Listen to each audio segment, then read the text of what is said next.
પુત્રવધૂના ત્રાસથી સસરાનો આપઘાત. Suicide not લખી સસરાએ acid પીને આપઘાત કર્યો. નારોલ પોલીસે તપાસ હાથ ધરી છે. બ્યુટી પાર્લરનું કામ બંધ કરાવી દેતા પુત્રવધૂ કરતી હતી હેરાનગતિ. નારોલ પોલીસ આ સમગ્ર મામલે તપાસ કરી રહી છે. પુત્રવધૂના ત્રાસથી સસરાએ આપઘાત કરી લીધો. સુરતમાં હીરા દલાલના પત્ની અને પુત્રનો આપઘાત. માતાએ પુત્રને ઝેરી દવા પીવડાવી પોતે પણ ઝેર ઘોળ્યું. ઉત્તરાયણ 26 વર્ષીય માતા પાયલ ધામત અને 4 વર્ષીય પુત્ર માહિરનું મૃત્યુ થયું છે. આત્મહત્યા પાછળનું કારણ હજુ જાણી શકાયું નથી. આગકાંડ બાદ રાજીનામાનો દોર યથાવત છે. મનપાના વધુ 2 અધિકારીઓના રાજીનામા.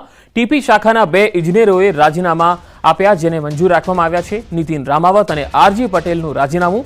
આગકાંડ બાદ અત્યાર સુધીમાં 15ના રાજીનામા પડ્યા. બંને રાજીનામા આપનાર એન્જિનિયરોની થોડા દિવસો પહેલા જ ટીપી શાખામાં બદલી કરવામાં આવી હતી.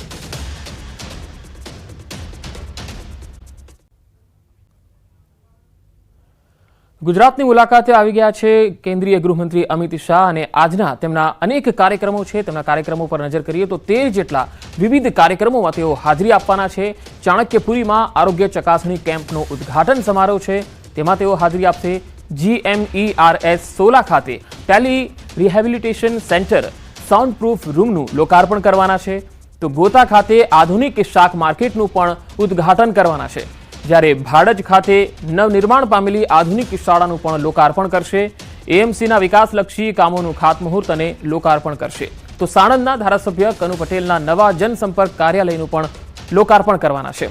સાણંદ વિધાનસભાના કાર્યકર્તાઓ સંમેલનમાં ઉપસ્થિત રહેવાના છે. સાથે સાથે તેઓ તેમને સંબોધન પણ કરશે. વિશાલામાં ધાતુપાત્ર સંગ્રહાલયનો લોકાર્પણ કાર્યક્રમ પણ છે, જેમાં તેઓ ઉપસ્થિત રહેવાના છે. નવનિર્મિત પોલીસ કમિશનર કચેરીનું પણ લોકાર્પણ કરવાના છે. અમદાવાદના GMDC ખાતે જે રાત્રે વાઇબ્રન્ટ નવરાત્રી મહોત્સવ છે તેનું પણ તેઓ ઉદ્ઘાટન કરવાના છે. નારણપુરા વિજલપુરમાં રાસ ગરબા મહોત્સવમાં પણ તેઓ હાજરી આપવાના છે.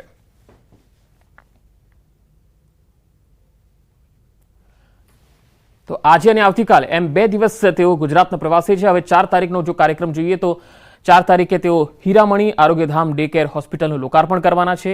એડીસી બેંકની સ્થાપનાના 100 વર્ષની ઉજવણી પ્રસંગમાં પણ તેઓ હાજરી આપવાના છે. ગાંધીનગરમાં સેક્ટર 30ના બગીચાનું લોકાર્પણ અને વૃક્ષારોપણ કરશે. તો ગાંધીનગર મનપાના વિકાસલક્ષી કામોનું ખાતમુહૂર્ત અને લોકાર્પણ કરશે. જ્યારે પેથાપુર તળાવનું લોકાર્પણ અને વૃક્ષારોપણનો કાર્યક્રમ છે તેમાં પણ તેઓ હાજરી આપવાના છે. ચંદ્રાસર તળાવનું પણ લોકાર્પણ કરશે. મલાવ તળાવનું ખાતમુહૂર્ત કરશે. વૃક્ષારોપણ પણ કરશે. માણસા ખાતે 421 બેડની હોસ્પિટલનું ખાતમુહૂર્ત કરશે. તો ગાંધીનગર જિલ્લાના વિકાસલક્ષી કાર્યક્રમોમાં તેઓ હાજરી આપવાના છે, જેમાં બિલોદરામાં પ્રતિમા અનાવરણ થશે. નવરાત્રી નિમિત્તે માણસામાં બહુચરાજી માતાજીના મંદિરે દર્શન અને વિશેષ પૂજા અર્ચના કરશે. આજથી નવરાત્રીનો શુભારંભ થયો છે, ત્યારે કચ્છમાં મા આશાપુરાના ધામમાં ઘટ સ્થાપન વિધિ કરવામાં આવી. અધ્યક્ષ યોગેન્દ્રસિંહ દ્વારા આ વિધિ કરવામાં આવી હતી. ત્યારે હજારોની સંખ્યામાં ભક્તોએ માતાજીના દર્શન કર્યા હતા.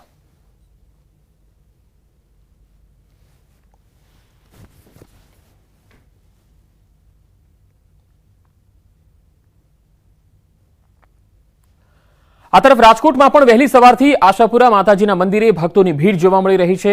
શ્રીફળ, પુષ્પમાળિકા અને કોઈ ચુંદડી સહિત 16 શૃંગાર માતાજીને અર્પણ કરી રહ્યું છે.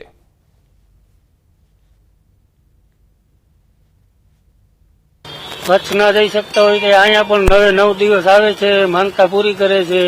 શ્રદ્ધા ભક્તિ જે પોતાને હોય આખા રાજકોટમાંથી તે બધા છે ને ચાલીને અહીંયા જા હાલે છે.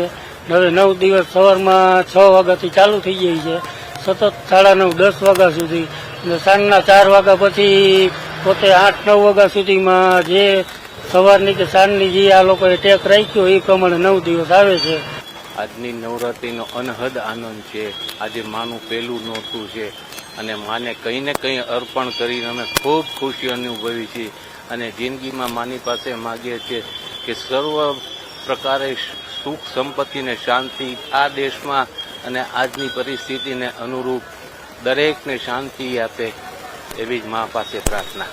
રાજકોટ સહિત સમગ્ર દેશભરમાં આજથી શારદીય નવરાત્રીનો પ્રારંભ થઈ ચૂક્યો છે ને ત્યારે આપને હું મારી પાછળના દ્રશ્યો બતાવવા માંગી રહ્યો છું. આ દ્રશ્યો છે રાજકોટ સ્ટેટની કુળદેવી ભગવતી મા આશાપુરાના મંદિરના દ્રશ્યો છે. વહેલી સવારથી માઈ ભક્તો છે જે માઈને મનાવવા માટે કોઈ પુષ્પ લઈને આવી રહ્યું છે, તો કોઈ શ્રીફળ લઈને, તો કોઈ ચુંદડી લઈને, તો કોઈ ષોડ શણગાર છે તે માતાજીને અર્પણ કરી રહ્યું છે. દ્રશ્યોમાં જોઈ શકાય છે કે કઈ રીતે ભક્તોની ભારે ભીડ છે તે વહેલી સવારથી જોવા મળી રહી છે. આજથી શારદીય નવરાત્રીનો પ્રારંભ થયો છે, ત્યારે 9 દિવસ આ જ પ્રકારે માઈ ભક્તો છે જે માઈને મનાવવા માટે મોટી સંખ્યામાં, ખાસ કરીને જે પેલેસ રોડ ઉપર જે આશાપુરા માતાજીનું મંદિર આવેલું હોય છે ત્યાં ઉમટી પડતા હોય છે. સાથોસાથ રાજકોટની જો વાત કરવામાં આવે તો રાજકોટની અંદર 500 થી વધુ જગ્યાએ પ્રાચીન રાસોત્સવનું આયોજન કરવામાં આવ્યું છે. સાથોસાથ 30 જેટલી જગ્યાએ અર્વાચીન રાસોત્સવનું પણ આયોજન કરવામાં આવ્યું છે. 9 દિવસ રાજકોટ વાસીઓ છે તે માઈ ભક્તો છે તે માની ભક્તિમાં લીન જોવા મળશે.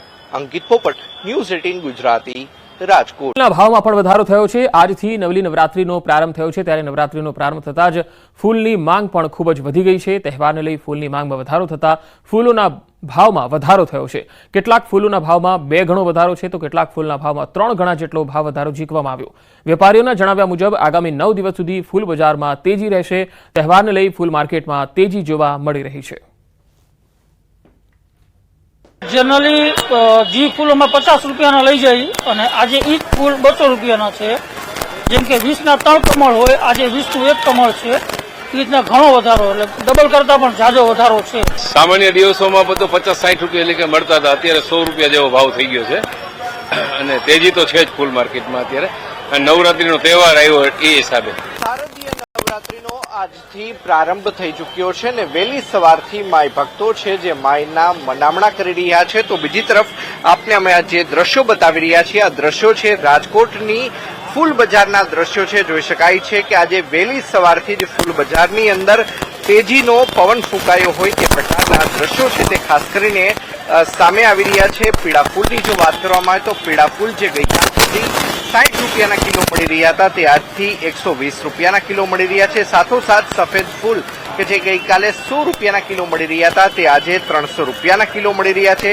સાથોસાથ કેસરી ફૂલ જે ગઈકાલે 60 રૂપિયાના કિલો મળી રહ્યા હતા તે આજે 100 રૂપિયાના કિલો છે તે જોવા મળી રહ્યા છે. ડિવાઇન ગુલાબ છે કે જે ગઈકાલ સુધી માત્ર ને માત્ર 100 રૂપિયાના કિલોમાં મળી રહ્યા હતા તેનો આજે ભાવ 300 રૂપિયાના કિલો સુધી હાલ અત્યારે વેચાઈ રહ્યા હોવાનું છે તે સામે આવ્યું છે.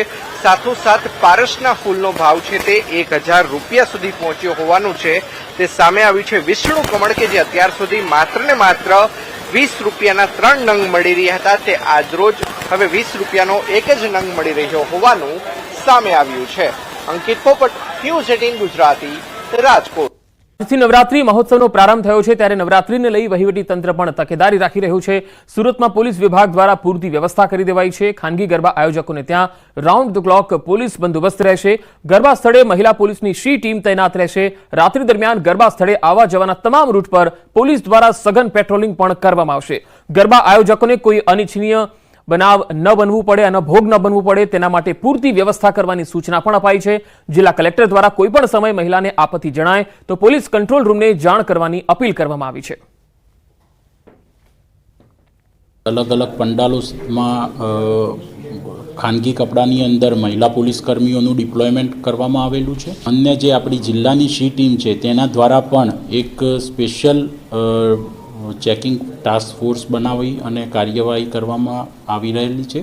બહેનો દીકરીઓ માટે ખાસ વિનંતી છે કે એમને કોઈ પણ મૂંઝવણ હોય, કોઈ પ્રશ્ન હોય તો 181 આ વેમ હેલ્પલાઇનનો ઉપયોગ કરી શકે છે. એ સિવાય પોલીસના પણ જે PCR વેન છે એ પણ એમને મદદરૂપમાં થઈ શકે એના માટે એલર્ટમાં મૂકવામાં આવી છે. પર્વને લઈ ખેલૈયાઓમાં ખૂબ ઉત્સાહ છે. નવરાત્રીમાં વરસાદની શક્યતાને લઈ ખેલૈયાઓની સાથે કોમર્શિયલ ગરબા આયોજકો પણ ચિંતામાં છે. ત્યારે દાદરાનગર હવેલીમાં ગરબા આયોજકોએ વોટરપ્રૂફ ડોમમાં નવરાત્રીનું આયોજન કર્યું. રોટરી ક્લબ દ્વારા સિલવાસમાં સેવાકીય ભાવના સાથે વોટરપ્રૂફ ડોમમાં થનગનાટ ગરબાનું આયોજન થયું છે. વોટરપ્રૂફ ડોમમાં વરસતા વરસાદમાં પણ ખેલૈયાઓ ગરબા રમી શકશે. ખેલૈયાઓના આરોગ્ય અને સુરક્ષા માટે વિશેષ આયોજન થયું છે. સ્થળ પર તબીબો સહિત મેડિકલ ટીમ અને ફાયર બ્રિગેડની ટીમ પણ તૈનાત રાખવામાં આવશે. વોટરપ્રૂફ ડોમની અંદર આપણે સ્પ્રિંકલરનું આયોજન તથા નીચે કુશન વુડન ફ્લોરિંગ રહેશે કે જેમાં વરસાદ જ્યારે પડતો હોય ત્યારે આયોજકો માટે આપણે જોઈએ કે ખેલૈયાઓ માટે પણ અસુવિધા ઉપલબ્ધ થાય અને જ્યારે વરસાદ પડે તો આયોજકો માટે પૈસાનું પણ આપણે માથે પડતા હોય છે, ખર્ચ પણ માથે પડતો હોય છે અને ખેલૈયાઓ ખેલી પણ ના શકે તેવું હોય છે, ત્યારે આપણે અહીં વોટરપ્રૂફ ડોમ ઊભો કર્યો છે. નવલી નવરાત્રીનો પ્રારંભ થઈ ચૂક્યો છે અને ખેલૈયાઓ પણ અવનવા સ્ટેપ સાથે ગરબે ઝૂમવા તૈયાર થઈ ગયા છે. નવરાત્રીમાં નવા નવા સ્ટેપ શીખવા ખેલૈયાઓ વિવિધ ગરબા ક્લાસીસમાં જતા હોય છે, જ્યાં હુડો, લંગડી, ડાકલા, ટીમલી સહિતના ગરબા શીખવવામાં આવતા હોય છે. સાથે જ આયોજકો પણ ખેલૈયાઓને કોઈ પ્રકારની મુશ્કેલી ન પડે તેની તકેદારી રાખતા હોય છે. ખેલૈયાઓને સેફટી સાથે ગરબા પ્રેક્ટિસ કરવા મળે છે. અહીંયાની સેફટી બહુ જ સારી રીતે કરવામાં આવે છે. અમે ઘરેથી નીકળીએ ત્યારે બી અહીંયા મેસેજ આવી જાય છે અહીંયા મેન્ટોરને, અહીંયાથી ઘરે જવા નીકળીએ ત્યારે બી મેન્ટોરને મેસેજ આવી જાય છે. A to Z full safety રાખવામાં આવે છે, પ્લસ બધી પબ્લિક બી પ્રોફેશનલ આવે છે. It is really very secure. સતત લગાતાર 6 વર્ષથી આ ક્લાસ ચલાવી રહ્યા છીએ.